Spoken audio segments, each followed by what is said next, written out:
Chapter 21. You are listening at novelfull.audio. The two figures materialized back in the 9th century BC. They found themselves in the Kingdom of Judea, a land bordering the Mediterranean Sea.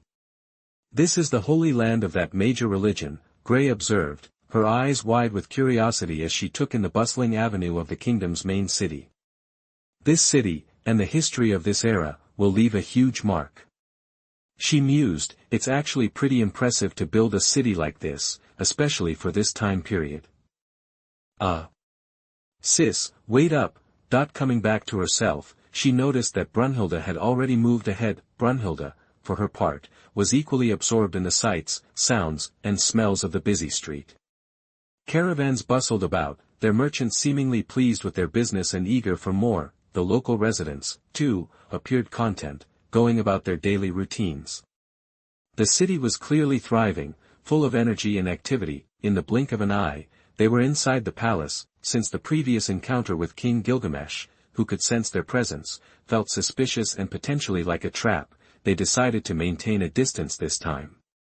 The forgery of the 4 pillars, designed to trick her into summoning King Solomon, also struck her as too deliberate. Even without knowing King Gilgamesh's situation, this anomaly would have prompted Brunhilde to check the Akasha records, ensuring no secrets were exposed. Surely, the 4 supreme pillars didn't think she was that naive.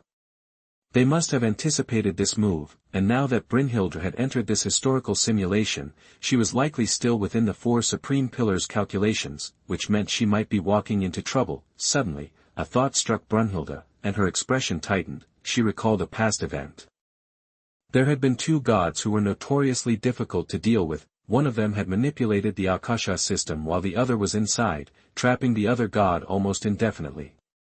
Only another person, using the Akasha system later, had discovered and released him. Though only days had passed in the god realm, the trapped god had experienced an infinitely stretched timeline through passive manipulation, pushing him nearly to the brink of collapse. Could she face a similar fate, suddenly locked away in this historical record? She quickly checked the system to log out. Seemed okay, not locked. What's wrong? Sis Brenda. Gray looked puzzled. Why the sudden withdrawal back to the Akasha room? It's nothing. Brynhild shook her head, closing her eyes briefly. After a moment of silence, she opened them again, and both she and Gray returned to the historical image. Was she just being paranoid? Had she relaxed too soon? No way. She had secretly contacted her fellow Valkyries. As she and Gray re-entered, one of her sisters had already positioned herself within the Akasha, ready to monitor the situation. Is that King Solomon? He seems so nice, Gray murmured, a little starstruck. He really was handsome, tousled silver-gray hair, a charming face, and a warm expression. King Gilgamesh was equally handsome, but his temperament made Gray recoil. The way he casually dismissed the death of a god was terrifying. Brunhilde spent the entire day observing, but found nothing out of the ordinary. King Solomon acted as any human monarch would, attending parliament, managing government affairs, and negotiating with foreign envoys. He was, in short, a qualified, exceptional, monarch, dedicated to strengthening his kingdom. A week passed, with similar routines. A month went by, still the same. Another month, and King Solomon was no longer in the palace proper, choosing to relax outside. A month and a half later, she saw him off to war, a conflict brewing with a neighboring country. Soon, that country was annexed. A year later, it was nighttime, the city was fast asleep, and King Solomon was alone in the main hall of a palace building. He wasn't sleeping, and his behavior was peculiar. Was he drawing on the floor? A circle? A 5-pointed star? The sun? The moon? Stars? Strange symbols. Brunhilde's face grew increasingly serious. What King Solomon was drawing shouldn't be possible for a human to create. Sis Brund, is that a magic circle? Gray asked tentatively. Human graffiti wouldn't be an issue. The problem was Gray recognized many of the patterns. Why wasn't Brunhilde responding? Looking up, Gray noticed her sister wore an expression of shock. Is this a coincidence? That the words escaped Brunhilde's lips in a low murmur. Sis Brand, What kind of magic circle is it? Do you know, that she clearly recognized it, or at least understood it wasn't an ordinary magic circle, hence the shock. No, I don't know it. Or rather, it looks incredibly similar to one I do know. Brynhildr seemed to compose herself, it was just a similarity. The magic circle she recognized was based on overlapping 6-pointed stars, while this one used 5-pointed stars. In her memory, the sun on one side of the 6-pointed star was twice the size of the moon on the other, but here, the proportions were reversed. While some of the runes were identical, their arrangement within the circle was different. In essence, the rune symbols, geometric shapes, and other components of the magic circle she knew had been rearranged. And what was the purpose of that magic circle? It was a divine magic circle used to awaken the divine circuit, designed to formally elevate those who were half human, half god into full-fledged gods. Of course, she knew how to trigger it, but demigods couldn't attempt it casually, lest they face certain death. Only demigods who had passed specific trials, proving themselves strong enough to withstand the effects, could be sublimated and recognized by the gods as one of their own, becoming official gods. Ascending to godhood meant gaining true access to the matrix of the universe, so, could this similar magic circle of King Solomon's actually be activated? If so, what would be its effect? Brynhildr had a truly ridiculous guess. Chapter 22. You are listening at novelfull.audio. Could that crazy theory actually be true?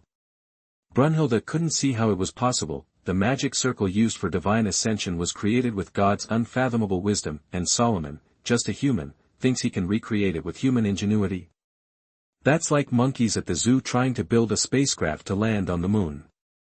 Totally absurd. Looking back, she saw a round hole in the ceiling, revealing the starry sky. The full moon was visible, moving closer to the center of the hole. As the hole in the ceiling reshaped into concentric circles, moonlight streamed down, hitting the magic circle directly. It was midnight. Brynhildr tensed, her eyes widening, her pupils shrank in disbelief. The magic circle seemed to absorb the palace's moonlight, dimming the surroundings as it glowed silver. Lines of light spread across King Solomon's body, giving him a mysterious aura. They looked forced under his skin.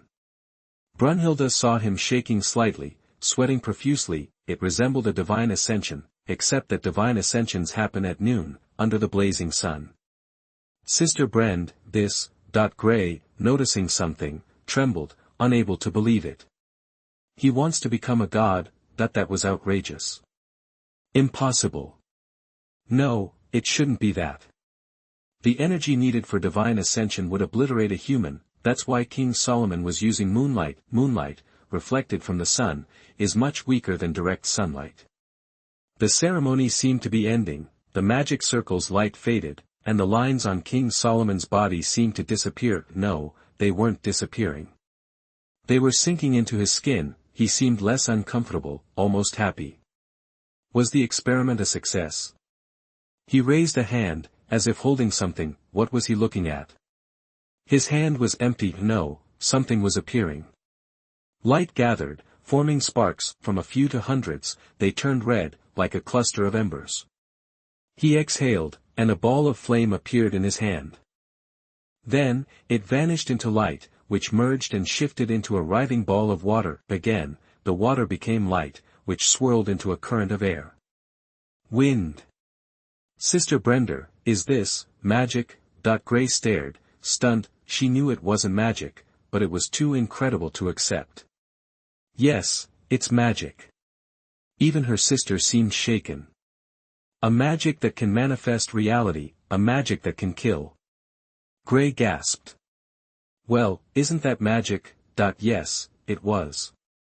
Time to face the truth. A human had mastered magic, touching the divine realm with a mortal body, more bizarre than the feats of a certain god, revered in the heavens. The god Gray admired most, her idol. He tamed monstrous beasts like the Nemean lion and Cerberus with his bare hands. He completed 12 impossible labors, earning the god's recognition and becoming one of them, a god without arrogance, who treated her like a cherished sister. Hercules, of Greek mythology. Hercules was absent from the Valhalla meeting due to urgent matters, or he would have opposed this.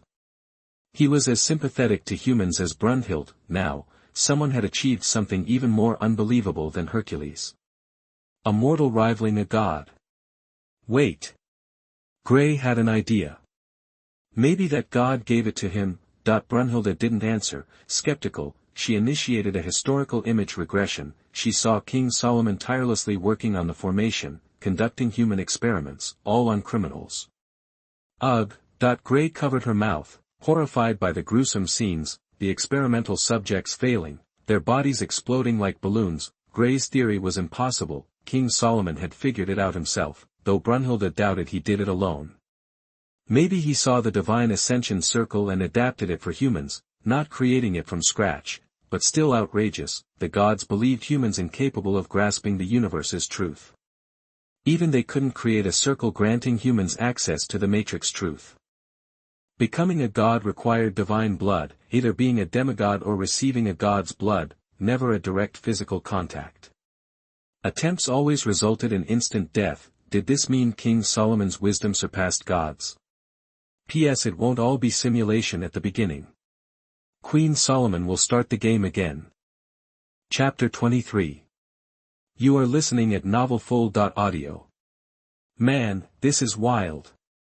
Another monster sighting, and this is the kind of stuff that qualifies him to be one of the 13 deciding humanity's fate. Still, Brunhilde needed to watch him closely. She wanted to figure out what the 4 supreme pillars were really up to, what their whole game was. Let's rewind to when King Solomon first brushed up against the divine. Okay, Solomon's touched the universe's mainframe, and he can kinda do magic. But he's nowhere near slinging real spells yet. He's only scratched the surface.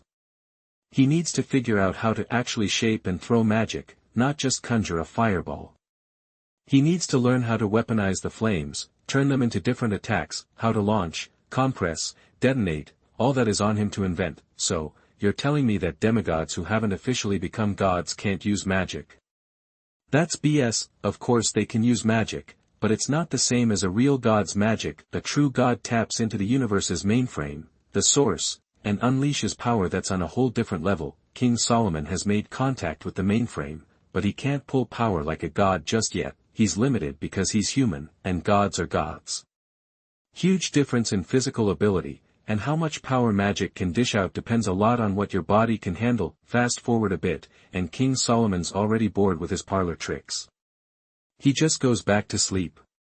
After watching him off and on for about 2 weeks, King Solomon actually manages to create real magic. Sure, it's all pretty basic to Brunhilde, but that's because she learned from existing magic knowledge. Solomon's figuring this all out solo. Whoa, that was Gray, gasping. He'd been watching off and on for 2 weeks, but still racked up over 100 hours of observation. Let's jump ahead 6 months and see what's new. It's daytime, and King Solomon's buried in work.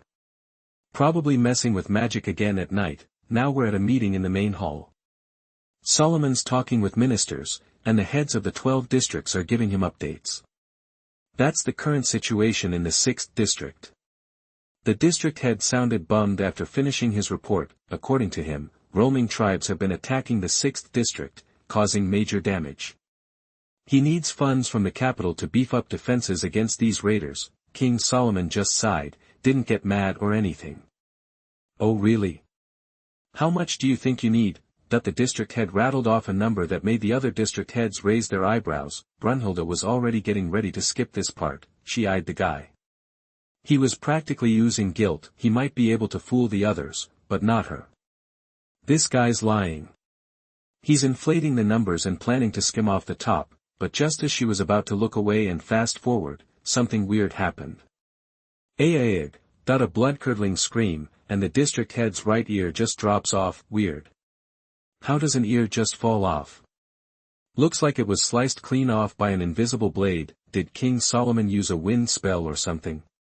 But Brunhilde didn't see him do anything. He's just sitting on his throne, chilling. Yaakos, lying isn't a good look on you, you know? King Solomon narrowed his eyes, his voice almost playful. So, the missing ear is definitely connected to King Solomon. What the heck is going on? Your Majesty, I don't know what you're talking about, can you? Another scream, and this time the fingers on his right hand are pulverized by something invisible. So, how about you give us the real story on what's going on in the 6th district, Yakos? Your Majesty, I don't know what's going on. Ag, that a truly gut-wrenching scream this time. An eyeball explodes, and half his face gets ripped off by some unseen force. Even the dumbest person in the room now knows that this guy's misfortune is tied to their king just got a whole lot scarier. Next time it's your heart, Yakos. King Solomon smiled, a faint little thing, and Yakos instantly dropped to his knees. I'll talk, that the attacks by roaming tribes were actually arranged. The district officials had cut a deal with them to let them raid the area, then they'd split the loot, and that's why they were constantly hitting up the capital for supplies. As soon as the district head finished his confession, he tensed up like he was about to be attacked again. I see. Then you can go to hell. King Solomon just waved his hand, still smiling. The next moment, the district head was lifted off the ground by something unseen. His body started twisting in ways it shouldn't. No. Ag, that the screaming district head was contorted into a completely unrecognizable mass of flesh, skin tearing, bones popping. It was a horrifying sight. What is going on? Brunhilde didn't see King Solomon cast any magic. Has he really gotten so powerful in just 6 months? Wait, she could sense something, but she couldn't see it. It's not invisible. She could vaguely see the air rippling. Could it be? Brunhilde pulled up the Akasha system interface. After some digging, she saw it. Her eyes widened. There was another figure present, a demon. He's summoning demons. Chapter 24. You are listening at novelfull.audio. Even though it looked like a humanoid, something was off, something that triggered a primal fear in humans. It had double horns on its head, a ferocious face, and a bird-like beak filled with jagged fangs. Its limbs were long and spindly, ending in sickle-sharp claws like a weasel's, and its body was covered in reptile-like scales. Bat wings and a tail sprouted from its back, confirming its demonic nature. This was the demon that Brunhilde saw. This same demon, invisible to everyone else, was tormenting the adjutant. Humans couldn't see it because it was using its invisibility power, but it's important to note that not all demons have that power. Only more advanced demons possess it. So, had King Solomon granted this demon invisibility?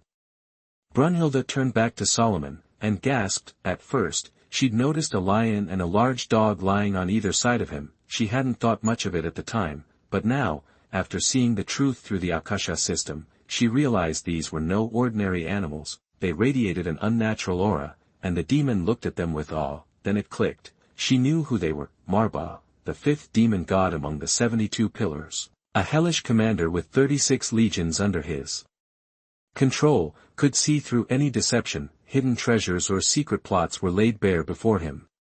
He also possessed healing abilities and knowledge of mechanical technology, and he could grant transformation powers to those who summoned him. He usually took the form of a lion, so any lies the adjutant was telling would be instantly exposed to Marba. The giant dog had to be the 25th demon god, Gracialepos. He appeared as a winged dog, had a vast knowledge of science and history, and could distinguish friend from foe. He also had the power to make people invisible. He must be the one who gave the demon the ability to disappear. These 2 powerful demons of the 72 pillars were kneeling at King Solomon's feet. Gray, who could also see the demon, sensed an even more terrifying presence and turned around. Brand, that lion and dog are seriously creepy. They're radiating dark energy. Are they some kind of super monster? That's Marba and Gracialepos, Brunhilde replied. Marba and Gracialepos? Gray repeated. Are they monsters? Those are the names of 2 of the 72 demon gods. Demon gods sometimes take on animal forms. Gray's eyes widened. 2 demons bowed down to a human. This was starting to align with the historical information she had seen. Was Solomon even human? Or some sort of demigod? That would explain things. If not, maybe he was just chosen by God. Either way, Gray thought it was unbelievable. A human controlling demons of the 72 pillars? Maybe, more likely, the demons were under orders from God to obey Solomon. How did he get them to submit? Brunhilde murmured in disbelief. To control the 72 pillars, you needed the approval of the King of Hell himself, but what gave a mere human the right to ask the King of Hell for that kind of favor? Who did this guy think he was? Unless he was the Son of God, could he really be the Son of God? Brunhilde even had a suspect in mind, a human being also associated with that God. In a way, he was the Son of God, Adam. The human God created in his own image, as a being modeled after God, Adam would naturally possess some of God's abilities. Yet, for reasons unknown, he turned against the gods and even killed one. It wasn't the God who created him, just a minor snake god, but still, killing a god, no matter how weak, wasn't a small feat that he was created to resemble God. After all, in a sense, Adam was a god in human form, so, King Solomon's control over the 72 pillars must have something to do with his connection to God. Was God somehow involved? Brunhilde kept watching until the sun began to set. As the sky darkened and the shadows lengthened, a sudden change occurred, making her expression change. The sky was now covered in magical arrays. Countless arrays seemed to form a giant hemispherical shield, enveloping the entire country. Such a vast magic was too powerful for one demon god alone. As the change occurred, 72 pillars of light appeared. 72 pillars meant all the 72 demon gods were on the ground. Brand, look! Gray's voice trembled as he pointed towards the crowd on the main street, who were also experiencing something strange. The people showed no surprise at the transformation, they almost seemed used to it. Most of them continued with their daily routines, while the others did something that shocked Brunhilde. They lined up in an orderly fashion and walked toward a stone wall. A door appeared in the wall, as if leading straight to hell. As the door opened, the people walked through, and there wasn't just one door like that. There was one in each of the 4 cardinal directions of the royal capital. It was twisted, bizarre. Brunhilde ascended, escaping the barrier of the magic array, and looked down at the city below. What? That she saw a different scene entirely. The royal capital looked like a normal city welcoming the night. There was nothing unusual. After a moment of stunned silence, she realized the magic circle was masking the truth. She would have to go to the other side of those doors to see what was really happening. Chapter 25. You are listening at novelfull.audio. Even though this was a historical image, Brynhildr still had to be careful with all 72 demon pillars around, so, she pretended to be a local and tagged along with the team, blending in. Gulp, star. Gray swallowed nervously, and she did the same. When he reached the strange door, he watched his sister walk through without hesitation and disappear. He gritted his teeth, closed his eyes, and stepped forward. After a brief moment of resistance, she felt herself bump into a back. A familiar, reassuring back. Gray opened her eyes. Huh, Gray was stunned. Wasn't the place she'd just come from right there? It was like walking through the door only to find herself back where she started. Could the door be filtering them out? Sister Brend, her voice trailed off. Gray's eyes widened.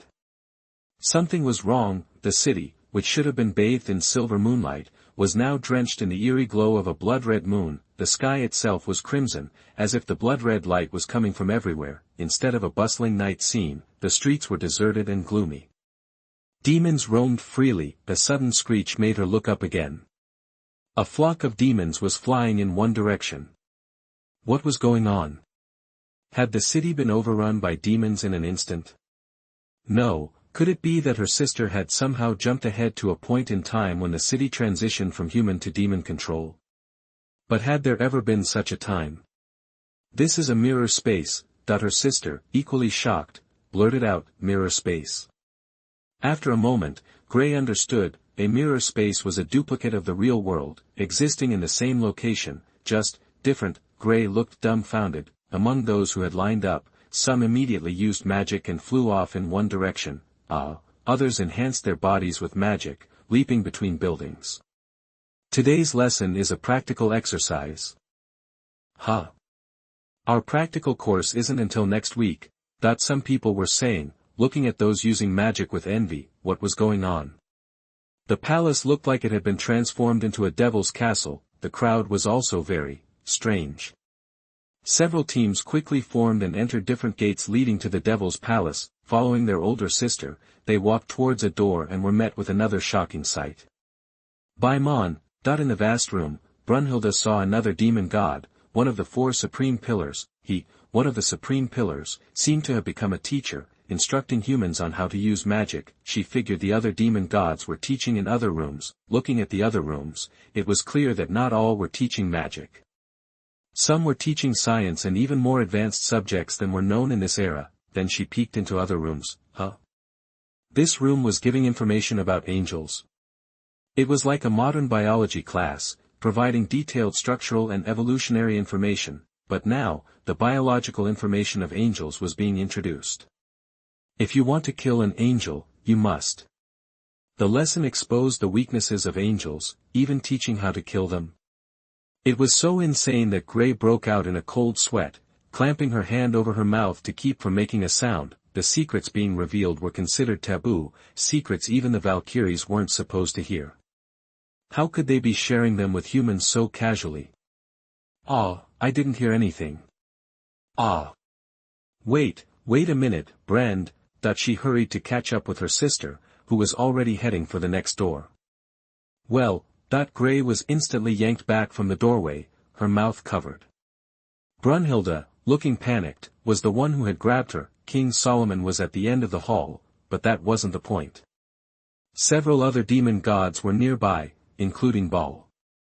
That wasn't an ordinary demon. He might detect them, though Grey couldn't see the people in the room clearly. She could feel the oppressive aura inside, as if a horde of monsters was gathered there. Without lingering, Brunhilde pulled Grey away and headed to another area.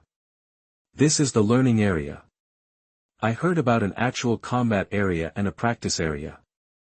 Let's check them out. They arrived in a spacious area, where they stared in astonishment at what they saw. Boom.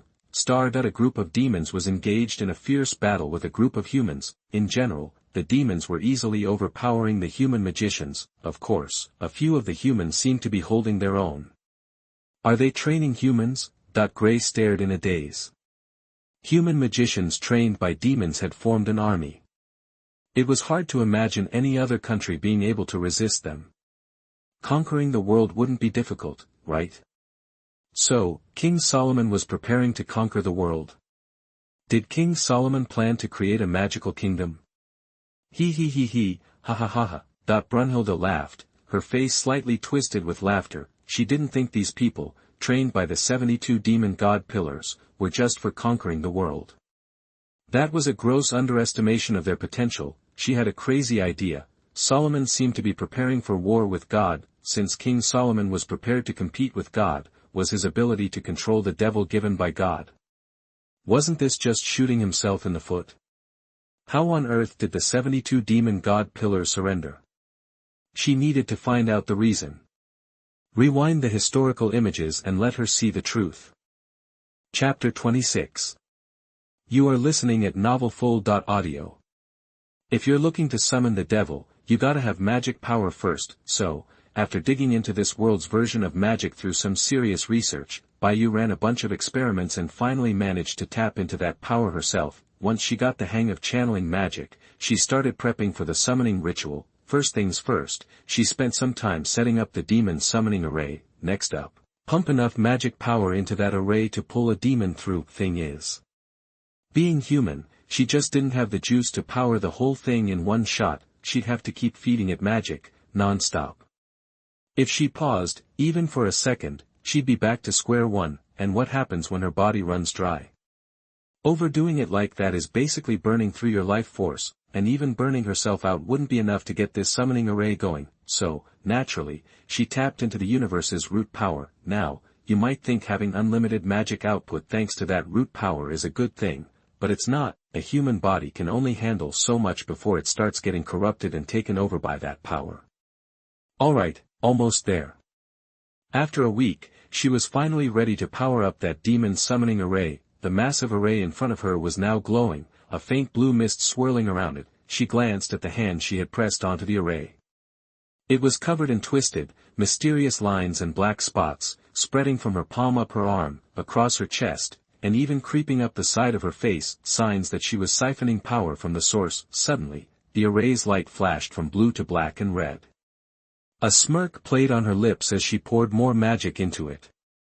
She felt a connection, a sense of hell, like its door was creaking open. Above the array, space warped into a black, swirling vortex, a black hole. The counterclockwise spin of the black hole screeched to a halt, then reversed, unleashing a powerful gust of wind. The gateway to hell was officially open. The black hole convulsed and twisted unnaturally. No, not twisted, deformed. In a flash, a figure took shape, a demon with 4 wings, or, more accurately, a fallen angel with 4 black wings sprouting from his back. This fallen angel, Belial, once known as the Angel of Power, was rumored to be the first angel ever created. He fell from grace, became one of the 7 lords of hell, the demon king of sloth, and master of the 72 demon gods. He was kneeling on one knee, head bowed. "My lord, what is your command?" Belial, the great demon king of hell, the master of the 72 demon pillars, humbled himself and spoke with reverence. In this world, only the Lord could command such respect, only the Lord could use this demon summoning array to summon him, no, to enslave him. This summoning array was basically a slave contract. He had no choice but to obey the Lord's every whim. So, what did the Lord want him for this time?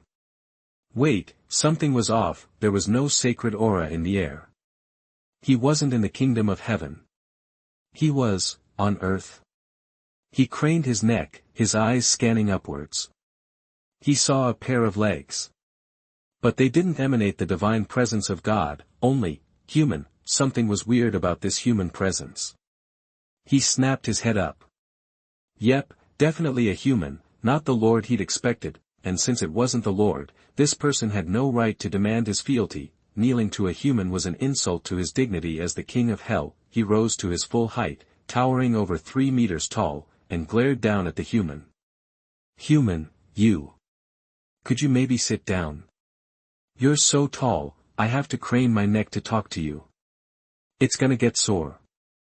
Suddenly, an irresistible force slammed Belial back down. For a moment, Belial was stunned. Had he just been ordered by a human? Rage surged through him. He wanted to unleash his murderous intent, tear this human apart, but the instant his hand moved, it hit an invisible wall. A coercive force was preventing him from harming this human. It was like the human had become his master. What was going on? Had this human used an array specifically targeting him to yank him out of hell? Realization dawned, and Belial's face contorted in shock. "Damn you, you little maggot, making me a puppet for a human." Belial could barely contain himself. He roared curses, his murderous intent so palpable it made the air crackle. He'd had enough. "Hey, chill out. You're jumping to conclusions." The human's calm demeanor only fueled Belial's rage.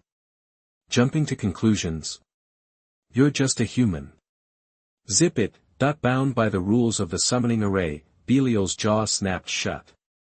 "Belial, seems like you really hate that lord, huh?" "Humph. So, how about a team-up?" Belial scoffed, taken aback by the human's suggestion. "A team-up? For what?"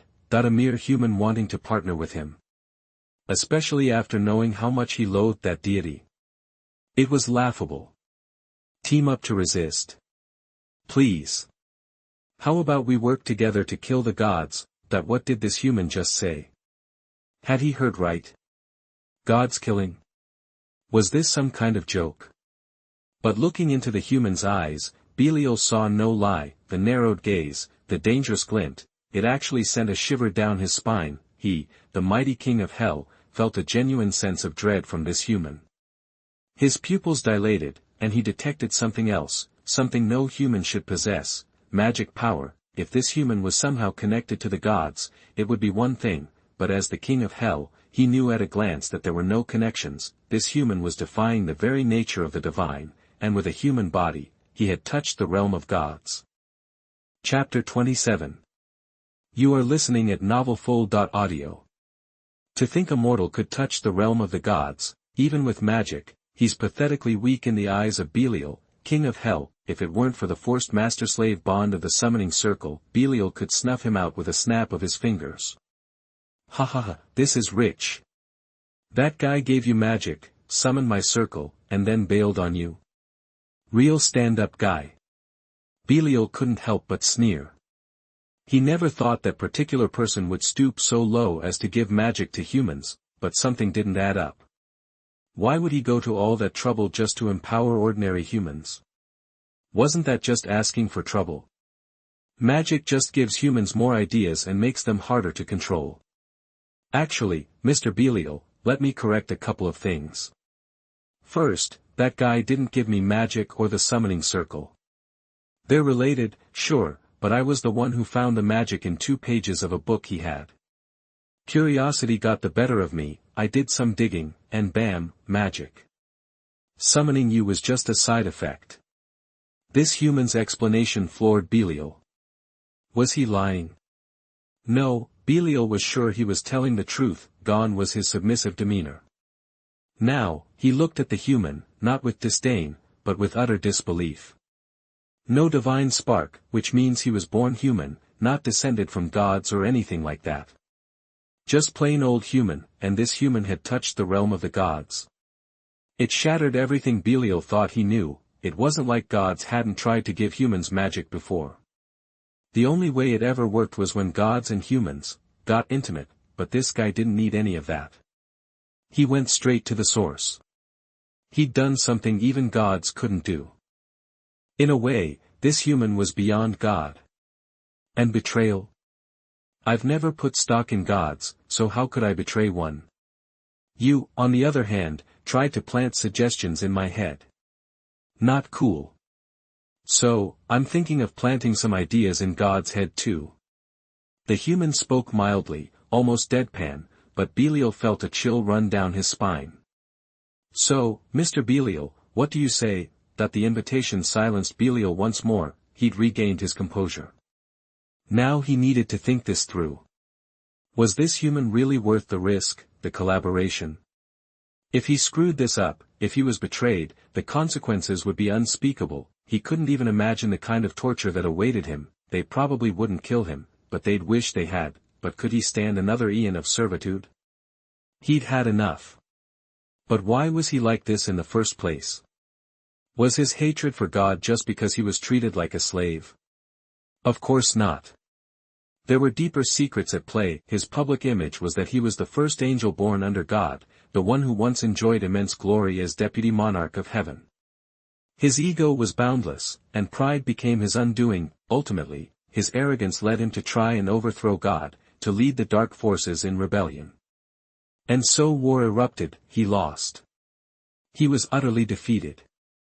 He fled heaven, descended into hell, and became a demon. He became the devil of hell, commanding countless demons, and became heaven's most troublesome enemy. But even as the devil of hell, he was still under God's thumb.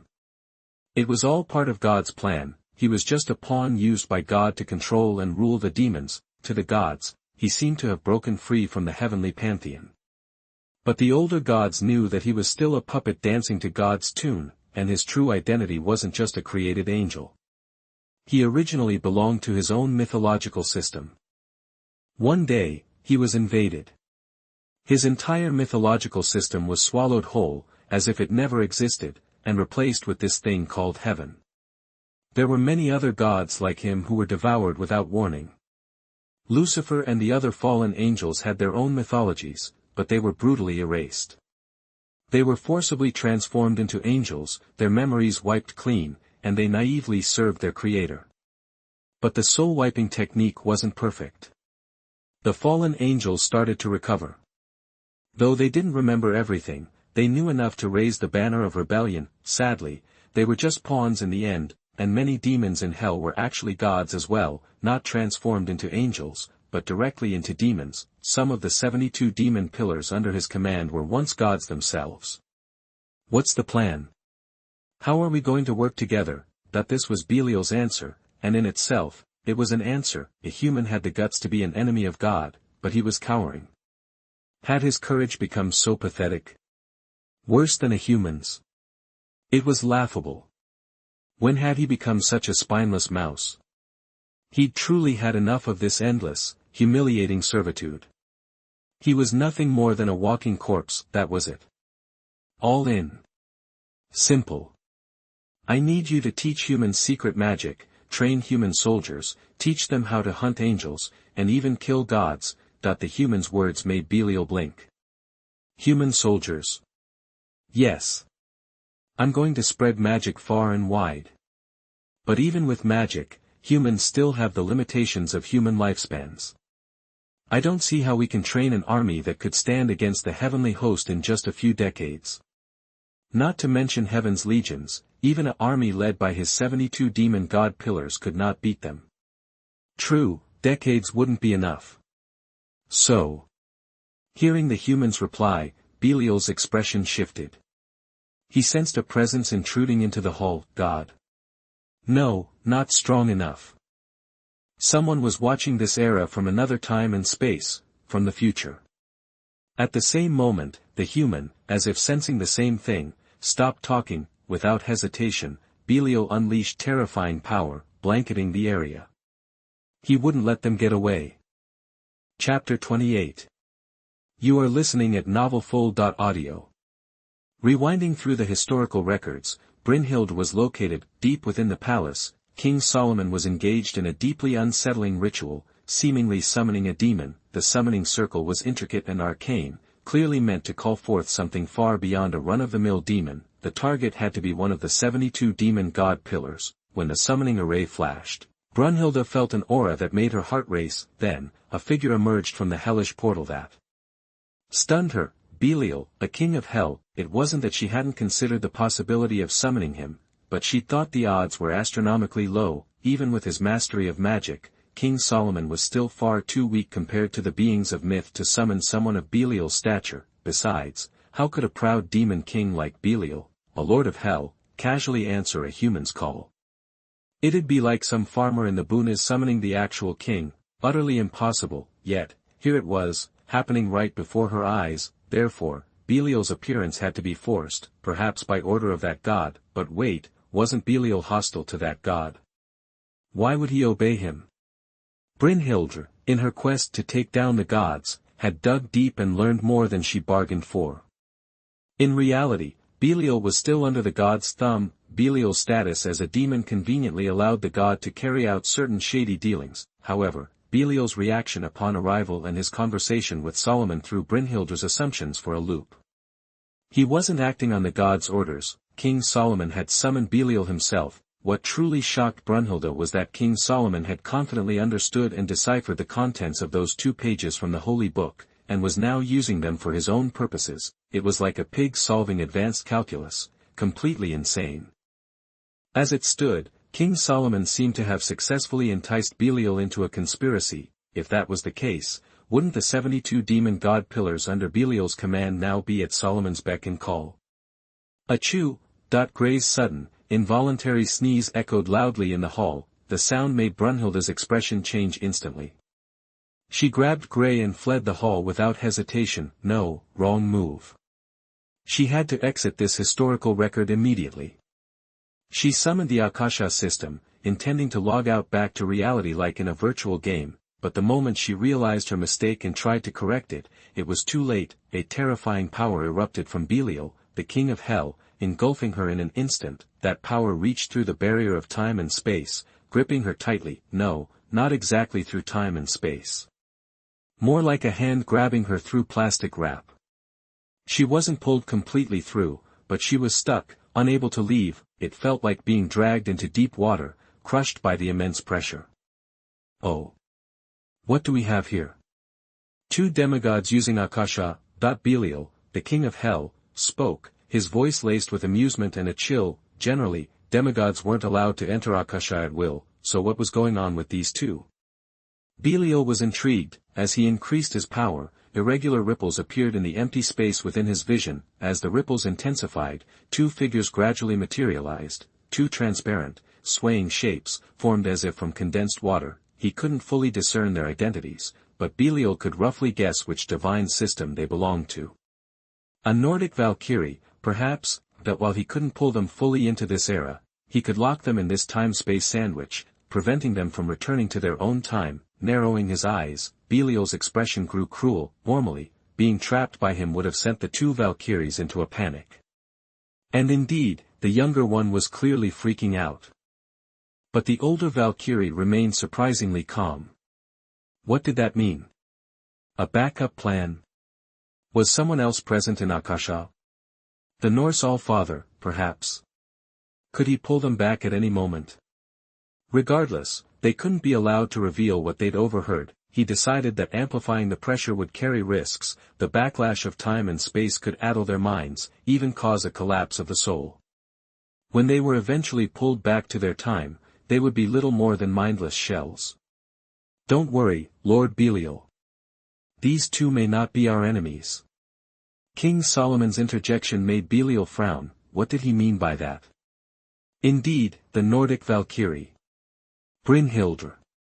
Solomon, his eyes narrowed, correctly identified the other Valkyrie. Since being summoned, Belial had been ordered to keep quiet, so he'd learned the identity of the human before him, Solomon. At Solomon's words, Belial noticed a flicker of surprise in the older Valkyrie's form. Was Solomon right? Belial couldn't help but feel that Solomon was a little off. How could he be so sure that the Valkyrie was Brynhildr? And how could he be so certain that Brynhildr wasn't an enemy? Well, Miss Brunhilde, have you been observing me for some time? As he spoke, Belial saw another reaction from the Valkyrie. So, he was right again. It was incredibly strange. Belial had only realized someone was observing them as history because they were close by, and their movements grew suddenly louder, alerting him to their presence. But how could Solomon know they'd been watching for a while? It was as if Solomon could see through the barriers of time and space. No, it was like Solomon could see the future. Let me guess why you came to observe me. You wish to deal with the gods, and so you are observing me, correct? Belial had expected some shocking revelation, but this was just that. Since they were close enough to watch for a while and hadn't made an attack, that was more or less the logical assumption. Then, King Solomon spoke playfully. Ragnarok, right? Those words sent visible shudders through the Valkyrie. Chapter 29. You are listening at novelfull.audio. Ragnarok? You mean that special clause in the Valhalla Constitution? Article 62, Item 15, the one stipulating a final, one-on-one showdown between gods and humans. 13 gods versus 13 humans. Duel, gods versus humans, Ragnarok, as it's commonly known. Is that what you're talking about? If Belial remembers correctly, that clause comes into play when the Valhalla Council holds its millennial human life or death meeting. If the gods decide to abandon humanity and decree their extinction, there's no stopping it. Except, this clause offers mankind a last-ditch chance, and it's never actually been invoked since humans walked the earth. The gods never thought it would be necessary. They figured humanity had zero chance against them. It's just common sense, a universal law. So, this Valkyrie, she's here because that clause is about to be triggered sometime in the future. Humanity got the death sentence at the Valhalla Council meeting. And she's been digging through 7 million years of human history in the Akashic records, hunting for humans who can actually challenge the gods. Is that the gist of it? I could see that Solomon's words had really rattled the Valkyrie. She was clearly spooked and blurted out something I couldn't quite catch. There was some kind of time-space barrier, so I couldn't hear her properly. But I got the gist. How do you know? That's what she was saying, which, in turn, freaked me out even more.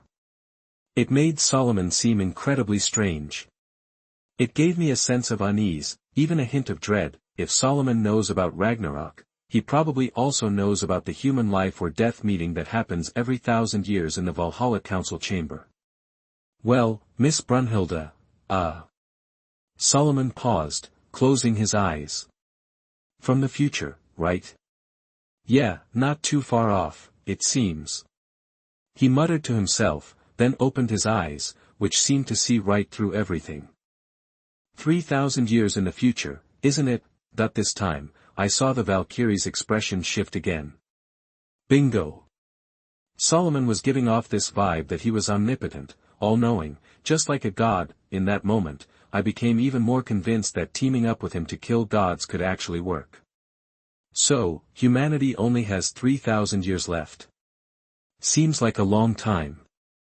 He said it so casually, like it was none of his concern. His attitude didn't exactly surprise me. 3,000 years is a blink of an eye for mythical beings like us, but for humans, it's an eternity. Most humans are lucky to live a century.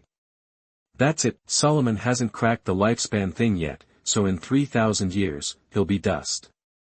He can't do anything with that kind of time. Of course, if Ragnarok were happening right now, Solomon could definitely get involved, but he probably wouldn't be trying to save humanity. Thinking about it, my expression changed slightly.